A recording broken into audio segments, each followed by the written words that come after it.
ચાલો વિદ્યાર્થી મિત્રો નમસ્કાર।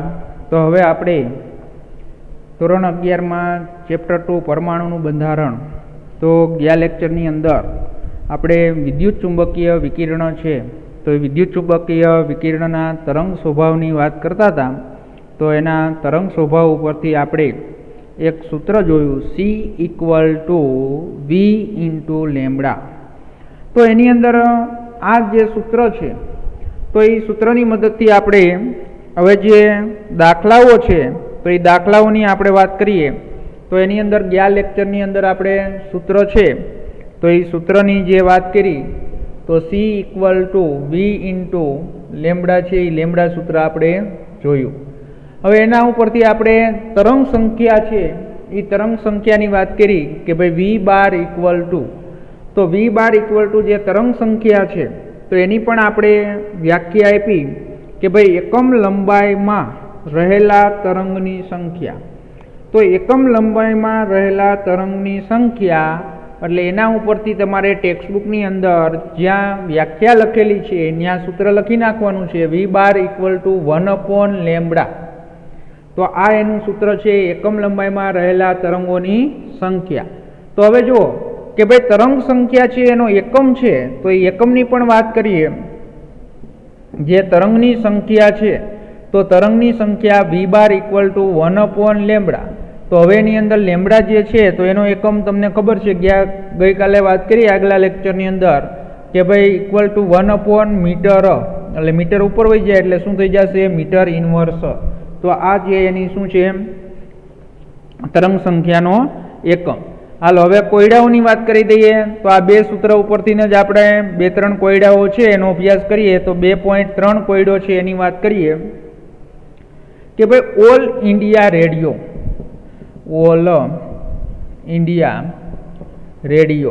તો ઓલ ઇન્ડિયા રેડિયો દિલ્હીનું તો ઓલ ઇન્ડિયા રેડિયો દિલ્હીનું વિવિધ ભારતી સ્ટેશન જેની ફ્રીક્વન્સી એટલે કે આવૃત્તિ આપેલી છે 1368 કિલોહર્ટ્ઝ આવૃત્તિ પર પ્રસારણ કરે છે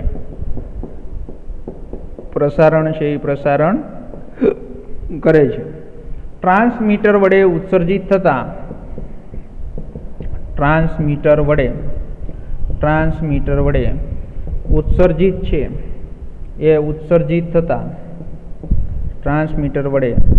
ઉત્સર્જિત થયેલા વિદ્યુત ચુંબકીય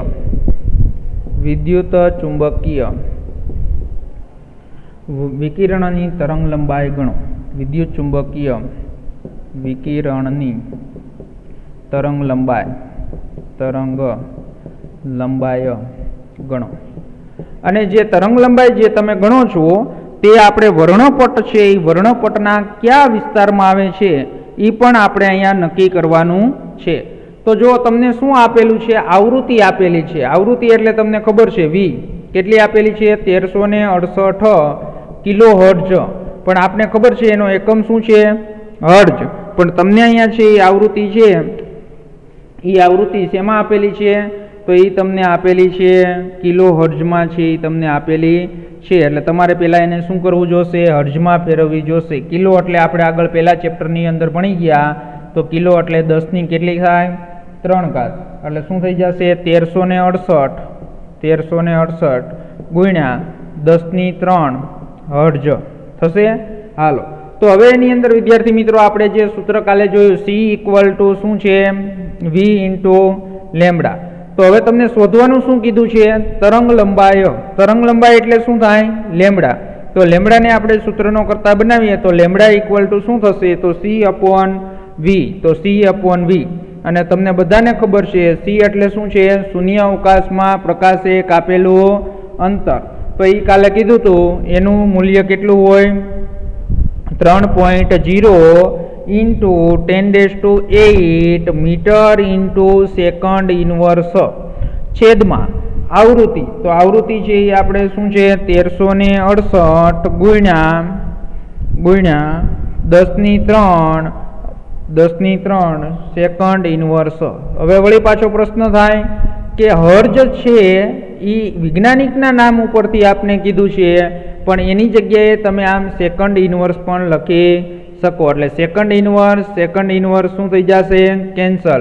એટલે તમને ખબર હોવી જોઈએ કે ભાઈ તરંગ લંબાઈ છે તો એ તરંગ લંબાઈ શેની અંદર મળશે આપને મીટરની અંદર। તો એની અંદર આપણે ગણતરી કરશો એટલે ગણતરી કરીને તમને ખબર પડશે કે 200 છે એ 219.3 મીટર। તો આનો આન્સર શું આવ્યો 219.3 મીટર। તો વિદ્યાર્થી મિત્રો આ જે રેડિયો તરંગ છે આ જે તમને લેમ્બડા છે એ લેમ્બડા જે મળી તો એ તમને ખબર હોવી જોઈએ કે ભાઈ 219.3 તો 219.3 એટલે તરત જ તમને ખબર પડી જાય કે જે આપણે દ્રશ્યમાં જે વિદ્યુત ચુંબકીય વિકિરણનો વર્ણપટ છે એ કયા લેક્ચરની અંદર તમને સમજાવ્યો હતો તો એની અંદર જો તમે કે ભાઈ આ મૂલ્ય છે એ તમને ક્યાં જોવા મળશે તો 219 છે એ તમને FM અને AM લખેલું છે ત્યાં જોશો એટલે ખબર પડશે 10⁻0 થી 10⁻2 તો એની અંદર 1 થી છે એ 100 સુધી એટલે એની અંદર રેડિયો તરંગની અંદર આવશે। તો આ જે તરંગ લંબાઈ છે એ તરંગ લંબાઈ કયા વર્ણપટની અંદર આવશે તો રેડિયો તરંગમાં ક્યાંમાં આવશે રેડિયો તરંગમાં। સમજણ પડી ગઈ। હાલો ત્યાર પછીનો કોયડો જોઈએ તો ત્યાર પછીનો કોયડો છે 2.4 તો કોયડો 2.4 તો કોયડો જે 2.4 છે દ્રશ્યમાન વર્ણપટનો તરંગ લંબાઈ વિસ્તાર તો એ આપણે કાલે ભણી ગયા। દ્રશ્યમાન વર્ણપટનો તરંગ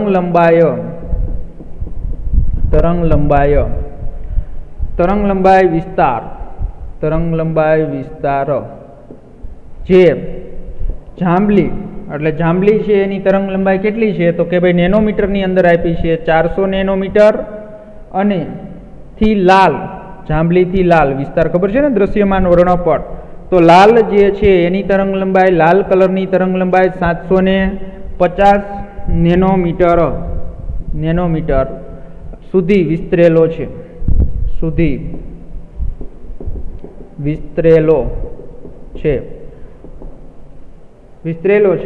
આ તરંગ લંબાઈ છે એને આવૃત્તિમાં દર્શાવો તો આ તરંગ લંબાઈને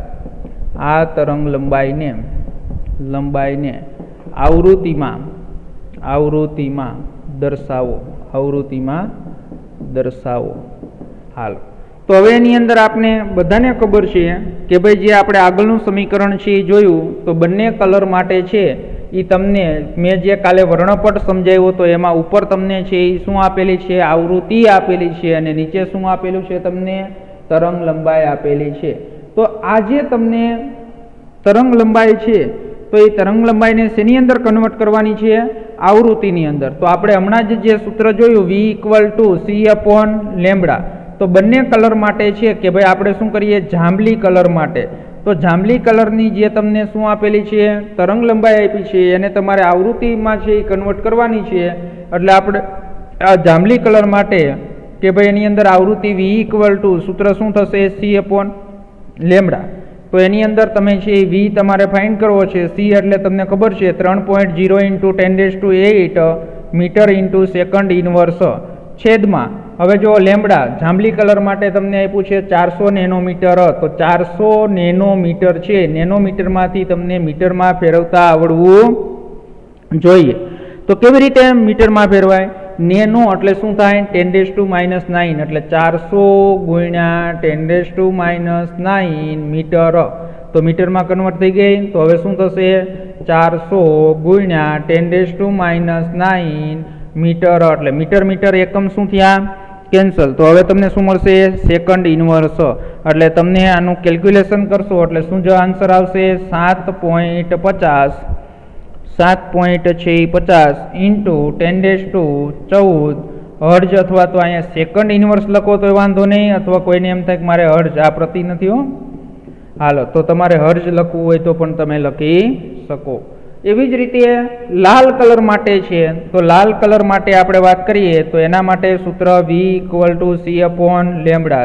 સી કેટલો 3.0 × 10⁸ મીટર ઇન્ટુ સેકન્ડ ઇનવર્સ છેદમાં, તો છેદમાં લેમડા તો શું છે 750 નેનોમીટર, એટલે એને મીટરમાં ફેરવી નાખવાની. 750 × 10⁻⁹ મીટર, મીટર મીટર કેન્સલ, તો હવે તમને છે એ શું મળશે, તો એ તમને 4.0 એટલે 4.0 × 10⁻14 હર્ટ્ઝ કેલ્ક્યુલેશન તમારે કરી નાખવાનું.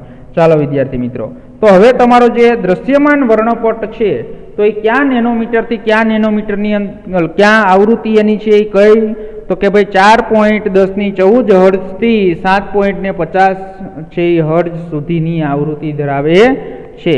સમજાઈ ગયો દાખલો? હાલો ત્યાર પછી વાત કરીએ કોયડો 2.5. તો કોયડો 2.5 ની વાત કરીએ. કોયડો 2.5 તો પીળું વિકિરણ એટલે પીળા કલરનું વિકિરણ જેની તરંગ લંબાઈ તો જેની તરંગ લંબાઈ છે 5800 એંગસ્ટ્રોમ. જો શેની અંદર આપી છે? એંગસ્ટ્રોમની અંદર આપેલી છે. તેની શું શોધવાનું છે? તેની એ તરંગ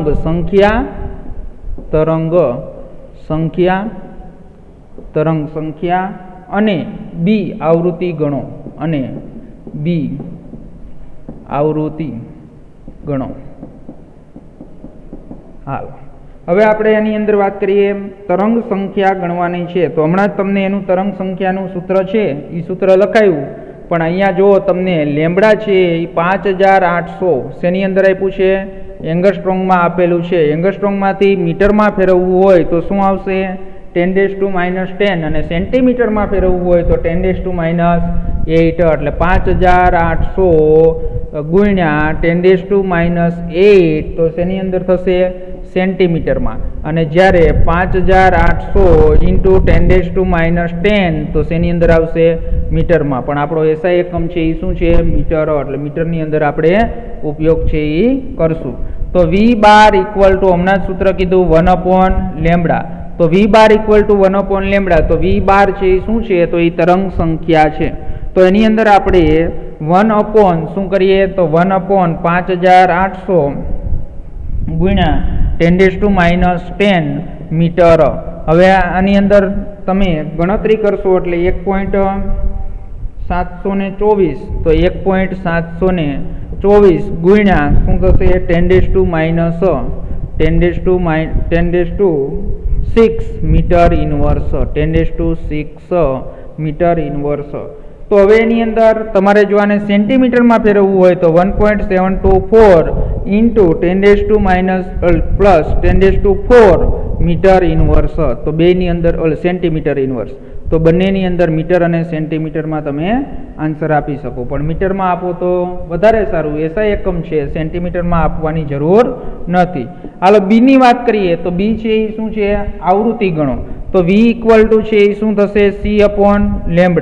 તો V = C/λ. તો C એટલે શું થશે? 3.0 × 10⁻, આવૃત્તિ ગણવી છે ને, એટલે 10⁸ મીટર ઇન્ટુ સેકન્ડ ઇનવર્સ છેદમાં, તો છેદમાં લેમ્બડા, તો લેમ્બડા તમને આપેલો છે 5800 ઇન્ટુ 10⁻10, તો 10⁻10 શું છે? મીટર. તો મીટર મીટર શું થશે? કેન્સલ. કેલ્ક્યુલેશન કરશો એટલે શું આવશે? 5.172 ગુણ્યા 10⁻14 અને સેકન્ડ એનો એકમ થશે સેકન્ડ ઇનવર્સ. તો એની અંદર વિદ્યાર્થી મિત્રો આપને શું મળી? આવૃત્તિ. તો જે 3 દાખલાઓ છે એ દાખલાઓ આપણે જોયા એક સૂત્ર ઉપરથી, તો એ 3 દાખલાઓ આપને આવડવા જોઈએ. હાલો હવે ત્યાર પછી આપણે એની અંદર વિદ્યુત ચુંબકીય છે એ વિદ્યુત ચુંબકીય કણના સ્વભાવની છે એ કણના સ્વભાવની આપણે વાત કરવાની છે. તો અત્યારે જે આપણે અત્યાર સુધી આપણે જે સમજ્યા તો એ શું હતું વિદ્યાર્થી મિત્રો? તો એ આપણે જોયું તે વિદ્યુત ચુંબકીય છે. વિદ્યુત ચુંબકીયનો કયો સ્વભાવ છે એ જોયો. તો વિદ્યુત ચુંબકીય છે એના સ્વભાવની વાત આપણે કરી, તરંગ સ્વભાવ. હવે આપણે એના ઉપરથી વિદ્યુત ચુંબકીય છે તો એ વિદ્યુત ચુંબકીયનો શું કરવાનો છે? તો વિદ્યુત ચુંબકીય વિકિરણનો કણ સ્વભાવ સાબિત કરવાનો છે. હાલો, તો એ કણ સ્વભાવની છે એ વાત કરીએ આપણે. વિદ્યુત ચુંબકીય વિકિરણનો કણ સ્વભાવ.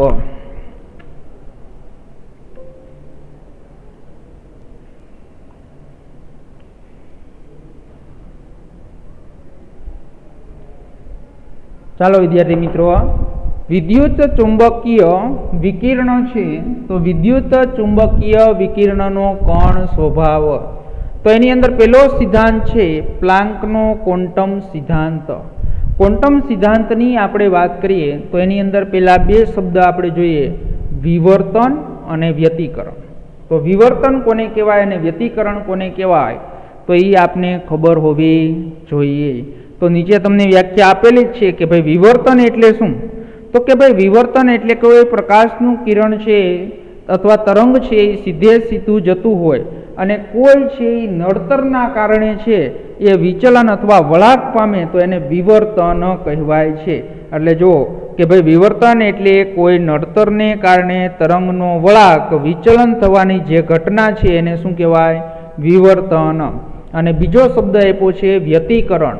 તો વ્યતિકરણ કોને કહેવાય? તો વ્યતિકરણ એટલે કે બે જુદી જુદી છે અથવા સરખી આવૃત્તિવાળા બે તરંગોનું શું થવું? સંયોગીકરણ થઈ અને એવું તરંગ આપે જે દરેક છે દરેક વ્યતિકરણમાંથી પરિણમતું તરંગ દરેક બિંદુએ છે બેઝિક અથવા કેવું હોય છે? સદિશ હોય છે. તો તમને બધાને ખબર છે કે આપણો શ્વેત પ્રકાશ છે એ 7 રંગોનો છે એ બનેલો છે. તો એ 7 રંગોનું સંયોગીકરણ છે, ખબર છે ને? તો એ વ્યતિકરણની અને વિવર્તનની ઘટના ખબર હોવી જોઈએ. તો જેવી કેટલીક પ્રાયોગિક ઘટનાઓ છે જે વિદ્યુત ચુંબકીય વિકિરણના છે વિકિરણના તરંગ સ્વભાવથી છે એ શું કરી શકાય? સમજાવી શકાય. તો નીચેના કેટલાક અવલોકનો એવા છે કે જે 19મી સદીના ભૌતિક વિજ્ઞાનના વિદ્યુત ચુંબકીય સિદ્ધાંત જેને ચિરસમત ભૌતિક વિજ્ઞાન કહે છે દ્વારા પણ છે એ આપણે સમજાવી શકતા નથી.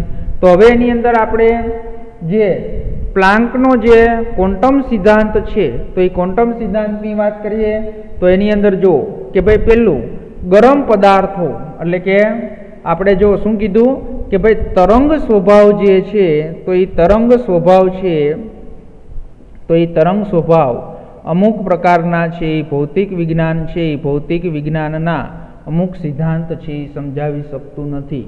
એટલે કે ભાઈ ગરમ પદાર્થો એટલે કે કાળા પદાર્થોમાંથી ઉત્સર્જિત થતા વિકિરણનો સ્વભાવ. બીજું છે ધાતુની સપાટી પર જ્યારે વિકિરણ અથડાય છે ત્યારે ઇલેક્ટ્રોન ઉત્સર્જિત થાય છે જે ઘટનાને આપણે ફોટો ઇલેક્ટ્રિક અસર કહીશું.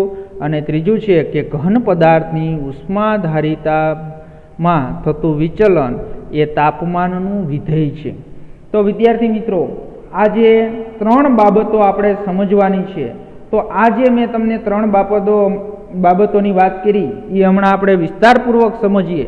પણ જો વિદ્યુત ચુંબકીય વિકિરણ છે એનો આપણે તરંગ સ્વભાવ છે એ તરંગ સ્વભાવ ઉપરથી આ 3 બાબતો આપણે સમજાવી શકાતી નથી. પેલું છે ગરમ પદાર્થો કાળા પદાર્થોમાંથી ઉત્સર્જિત થતા વિકિરણનો સ્વભાવ. બીજું ફોટો ઇલેક્ટ્રિક અસર. અને ત્રીજું છે ઘન પદાર્થ છે તો ઘન પદાર્થની ઉષ્માધારિતામાં થતા વિચલન અને તાપમાનનું વિધેય છે. તો એ 3 ઘટનાનો આપણે વિસ્તારપૂર્વક છે એ શું કરવાનો છે? અભ્યાસ છે એ અભ્યાસ કરવાનો છે.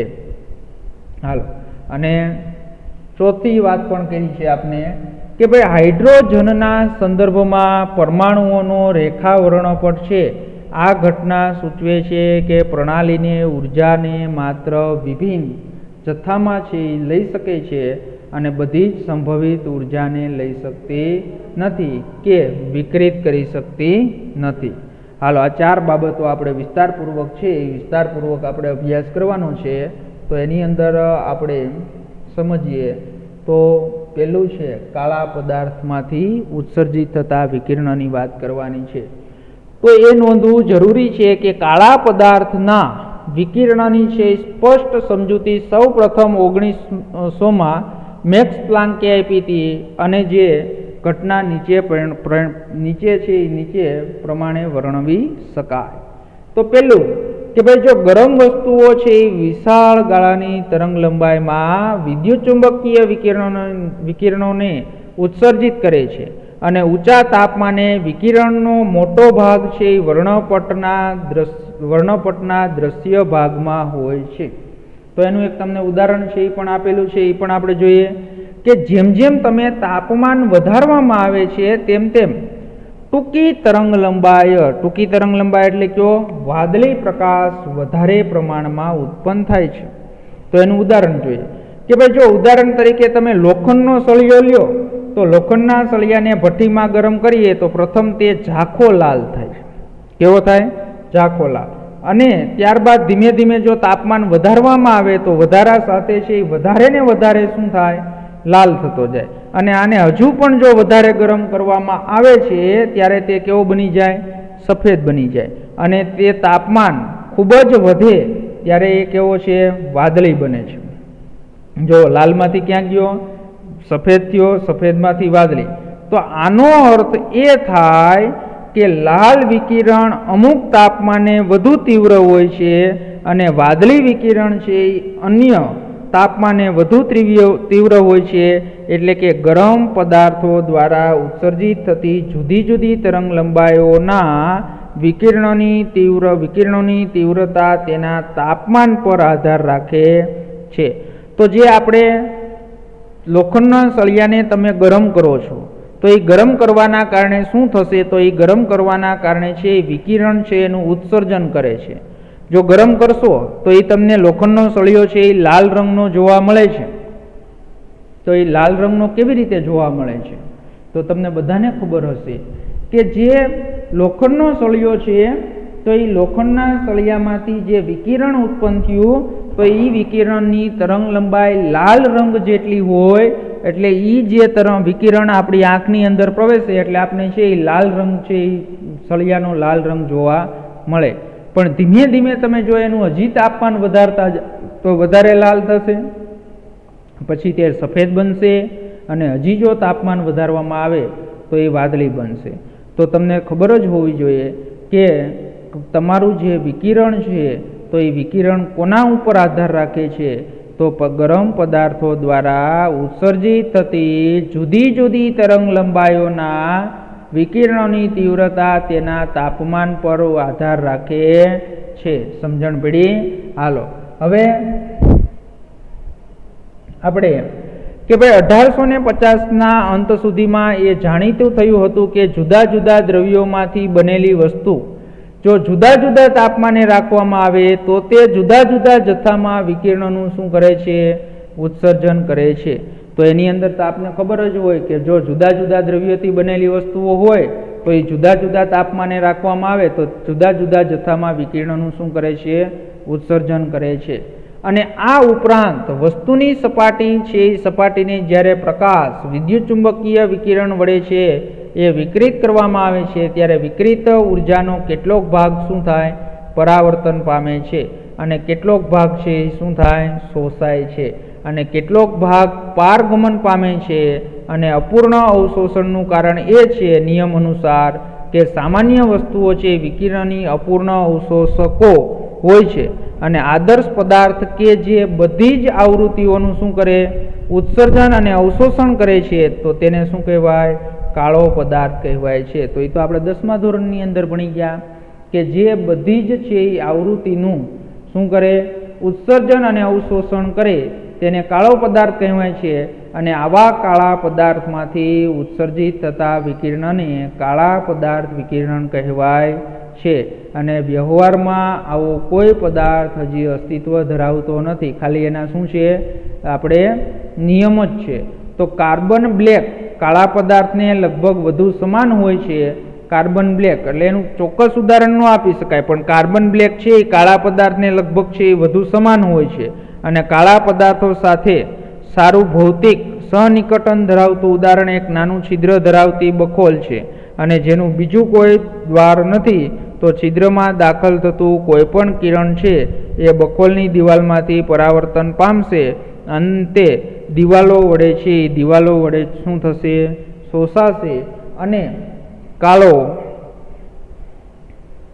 પદાર્થ વિકિરણ છે એ વિકિરણ કાળો પદાર્થ છે એ વિકિરણ ઉર્જાનું સંપૂર્ણ વિકિરત કરે છે અને વધુ કાળો પદાર્થ છે તેના પર્યાવરણ સાથે ઉષ્મીય સંતુલનમાં હોય છે અને કોઈપણ આપેલા સમયે તે પ્રતિ એકમ ક્ષેત્રફળમાં જેટલી ઉર્જાનું ઉત્સર્જન કરે છે તેટલા જ પ્રમાણમાં પર્યાવરણમાંથી પણ એટલું જ ઉર્જાનું શું કરતું હોય? અવશોષણ કરે છે. તો કાળા પદાર્થમાંથી ઉત્સર્જિત થયેલો પ્રકાશ વિકિરણની તીવ્રતા અને વર્ણપટીય વહેંચણી માત્ર તાપમાન પર જ આધાર રાખે છે. કોઈ આપેલ તાપમાને ઉત્સર્જિત વિકિરણની તીવ્રતા તરંગ લંબાઈના વધારા સાથે વધે અને કેવી થાય? મહત્તમ થાય અને ત્યારબાદ તરંગ લંબાઈના વધારા સાથે ઘટવાનું શરૂ કરે છે, જે આપણે આકૃતિમાં ગ્રાફ ઉપરથી હમણાં સમજીએ. વળી તાપમાન જેમ વધારવામાં આવશે તેમ આલેખની છે ઊંચી સ્પષ્ટતા ટૂંકી તરંગલંબાઈ તરફ ખસે છે અને વિકિરણની તીવ્રતાને તરંગલંબાઈના વિધિ તરીકેના પ્રાકકથન માટે ઘણા પ્રયત્નો કરવામાં આવેલા છે. તો આપણે જે વાત કરી એ હવે આપણે શું કર્યું? તો એ આપણે છે આ તરંગલંબાઈ વિરુદ્ધ છે વિરુદ્ધ તીવ્રતાનો આપણે શું કરીએ? આલેખ જોઈએ. તો તરંગલંબાઈ છે એ વિરુદ્ધ તીવ્રતાના આલેખની અંદર તમે જોઈ શકો છો અહીંયા તરંગલંબાઈ છે અને અહીંયાની શું છે? તીવ્રતા. તો એની અંદર તમને જોઈ શકો છો કે પહેલાં શું થશે? મહત્તમ નીચેથી મહત્તમ તીવ્રતાએ પહોંચે અને ત્યારબાદ છે મહત્તમ પછી તે શું થશે? ઘટવાનું છે એ ઘટવાનું શરૂ થાય છે. પણ એની અંદર એમ કીધું કે ભાઈ અહીંયા આલેખ આ દોર્યો એ T1 તાપમાનનો છે અને અહીંયા જે આલેખ આપણે દોર્યો એ T2 તાપમાને છે. એટલે એની અંદર શું કીધું કે ભાઈ જો ઊંચા તાપમાને છે એ ઊંચા તાપમાને શું થશે? વધારે છે એ વધારે મહત્તમ છે એ મહત્તમ તીવ્રતા છે એ આપે છે. તો જો T2 તાપમાને અહીંયા જશે, T1 તાપમાને અહીંયા રહેશે. એટલે T2 તાપમાન છે એ વધારે તાપમાન છે અને T1 તાપમાન છે એ કેવું તાપમાન છે? ઓછું તાપમાન છે. તો એની અંદર કે ભાઈ તરંગ લંબાઈ છે એ તરંગ લંબાઈ કોના ઉપર આધાર રાખે છે? તો એ તરંગ લંબાઈ છે એ તાપમાન ઉપર છે એ આધાર રાખે છે. હાલો ત્યાર પછી વાત કરીએ કે આ માન્યતાઓના આધારે છે આ માન્યતાના આધારે સંતોષકારક સંબંધ પ્રાપ્ત કર્યો છે કે વિકિરણનું અવશોષણ અને ઉત્સર્જન આંદોલક કે જે કાળા પદાર્થની દિવાલોમાંના પરમાણુઓ છે તેમાંથી ઉત્પન્ન થાય છે અને તેમના આંદોલનની તીવ્રતા વિદ્યુતચુંબકીય વિકિરણના આંદોલક સાથેની આંતરક્રિયાથી શું થાય છે? બદલાય છે. અને પ્લાન્કે છે એ ધારણા કરી છે કે વિકિરણને વિભિન્ન ખંડમાં ઉપવિભાજિત કરી શકાય છે અને તે સમયની પ્રચલિત માન્યતાના આધારે પ્લાન્કે સૂચવ્યું કે પરમાણુ અને અણુ શક્તિનું ઉત્સર્જન કે અવસર્જન કોઈ અસતત રીતે જથ્થામાં હોય છે, નહીં કે સતત રીતે ઉર્જાનું સૌથી ઓછું પ્રમાણ શોષાય છે કે ઉત્સર્જિત થાય છે. અને તેને પ્લાન્કે છે એ ક્વોન્ટમ નામ આપ્યું અને વિકિરણના એક ક્વોન્ટમની ઉર્જા E તેની આવૃત્તિને કેવા પ્રમાણમાં છે? સમપ્રમાણમાં છે. તો હવે જે આપણે પ્લાન્ક નામના વૈજ્ઞાનિકે જે ક્વોન્ટમ ઉર્જાની વાત કરી તો એના ઉપરથી એનું શું આપ્યું છે? સૂત્ર કે ભાઈ વિકિરણના એક ક્વોન્ટમ છે એ ક્વોન્ટમની ઉર્જા છે E. તો ઉર્જા જે E છે તો ઉર્જા E કોના સમપ્રમાણમાં છે? તો ઉર્જા E છે એ કોના સમપ્રમાણમાં છે? તો ઉર્જા E તેની આવૃત્તિના સમપ્રમાણમાં છે. તેની આવૃત્તિના સમપ્રમાણમાં. આવૃત્તિ એટલે શું થશે? V. સમજણ પડી? હવે આપણે આ સમપ્રમાણની નિશાની કાઢવી હોય તો આપણે શું કરવું પડે? અચળાંક મૂકવો પડે. તો હવે આપણું સૂત્ર શું થઈ ગયું? E બરાબર HV. તો અહીંયા જે અચળાંક આપણે મૂક્યો તે અચળાંક H કયો અચળાંક છે? પ્લાન્ક અચળાંક. સમજણ પડી? અને એનું મૂલ્ય પણ આપ્યું છે. સપ્રમાણતા અચળાંક H ને પ્લાન્કનો અચળાંક કહે છે અને તેનું મૂલ્ય છે 6.626 × 10⁻34 જૂલ ઇન્ટુ સેકન્ડ. તો આ સિદ્ધાંતથી પ્લાન્ક એ સમજાવી શક્યા હતા કે કાળા પદાર્થમાંથી ઉદ્ભવતી વિકિરણની તીવ્રતાની વહેંચણી જુદા જુદા તાપમાને તરંગ લંબાઈ અથવા કોનું વિધેય છે? આવૃત્તિનું વિધેય છે. અને આવૃત્તિનું વિધેય છે અને એના ઉપરથી કે ભાઈ ક્વોન્ટમીકરણને નિસરણીની ઉપર ઊભેલા એક વ્યક્તિ સાથે સરખાવેલ છે. કોઈ વ્યક્તિ નિસરણીના કોઈ એક પગથિયા પર ઊભો રહી શકે, પરંતુ બે પગથિયાની વચ્ચે તેના માટે ઊભું રહેવું કેવું છે? રહેવું શક્ય નથી. તો ઉર્જાનું મૂલ્ય નીચેના મૂલ્યોના સેટમાંથી કોઈ એક મૂલ્ય હોઈ શકે, પરંતુ તેમની વચ્ચેના મૂલ્ય હોઈ શકતા નથી. તો એની અંદર આપણે E બરાબર 0, પછી HV, 2HV, 3HV અને NHV આપેલું છે. હાલો, તો આ વાત આપણે કરી. શેની વાત કરી? તો એની અંદર પેલું કે ભાઈ કાળા પદાર્થમાંથી ઉત્સર્જિત થતા છે વિકિરણની વાત કરી. તો હવે વિદ્યાર્થી મિત્રો આપણી પાસે એક નવું સૂત્ર આવ્યું, E બરાબર HV, અને H એટલે પ્લાન્ક અચળાંક, અને આ સૂત્રનો પણ આપણે આગળ ઉપયોગ કરશું. તો એક બાબત આપણે સમજ્યા. હવે આના પછીના લેક્ચરની અંદર આપણે જોશું ફોટો ઇલેક્ટ્રિક અસર. શું આવશે? ફોટો ઇલેક્ટ્રિક અસર. હાલો.